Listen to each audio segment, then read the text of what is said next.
বিশ্ব জগতের মানুষ একই অপরের প্রতি কেমন যে একটা গৌরব ফুটিয়ে থাকে। বাড়িঘর আমার, গাড়িঘর আমার, স্ত্রীঘর আমার, সন্তানকার আমার, মা কার আমার, এখানে যা কিছু আছে আমার। রাজা বলে গেছে আমার, প্রজা বলে গেছে আমার, সবাই তো বলে গেছে। নিঃশ্বাস সমাধি কর কি নিয়েছে? কিছু তো নেই জগৎ সংসার থেকে। আমারটা বলা একেবারে ভুল। হয়তো তোমরা যদি শুদ্ধ করো, বলবো না তো আমি শুদ্ধ।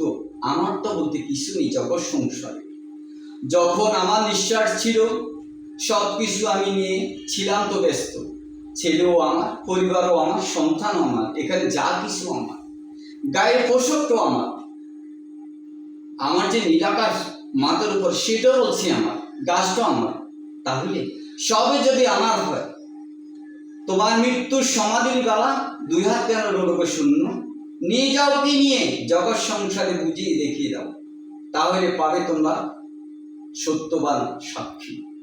আমার কখন বলি অপরাধ হইও না জগৎ সংসারে, তাহলে পাবে না তুমি মালিকের কুল থেকে। নিস্তব্ধ হয়ে দাঁড়িয়ে থাকতে হবে তখন তোমার।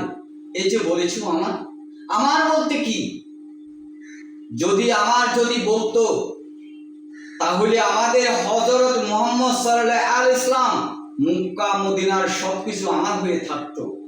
আমাদের মুহাম্মদ সাল্লাল্লাহু আলাইহি ইসলাম তারপরে আসেন, যদি আমার হয়ে বলতো জগৎ সংসারকে, তাহলে মা ফাতেমা যদি বলতো এই মক্কা মদিনাতে এয়ার কন্ডিশন, তাহলে সে হয়ে থাকতো। আর যদি সে এই মক্কা মদিনাকে আমার বলতো, তাহলে সে নিয়ে যেত। পারলো না তো। গুণী ব্যক্তি চলে গেল শূন্য হাতে, আর পাপী ব্যক্তি বুঝি নিয়ে যাবে হাত ভর্তি। একই শিক্ষার জ্ঞান করেছ আবিচার্য, কলেজুর্গে শিক্ষা গ্রহণ করেছ তোমরা শুদ্ধ, কিন্তু গরমিল করে দিচ্ছে ইবলিস শয়তান শুধু তোমরা মানুষেরা।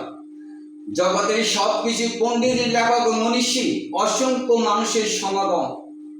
আমার বলার এখনো কেউ বিশ্লেষণ করলো না জগৎ সংসারে, শুধু বলে কি আমার। অন্তরে স্বীকার করে বিশ্ব জগতের মালিকের এক ডিসিমের জায়গার মধ্যে 5 জন হবে তার থাকার স্থান। কষ্ট হয় কথা ভাবতে। হাজার কোটি সম্পদ, জগতের সবকিছু অর্থবিত্ত এই মহান মালিকের, আর নাফরমানি মানুষ বলে আমার যদি হয়ে থাকে পৃথিবীর বালু কেন নিতে পারবে না। যখন তোমার নিঃশ্বাস সমাধি হবে, তখন তো গায়ের জামাটা কেচে দিয়ে কাটা হবে।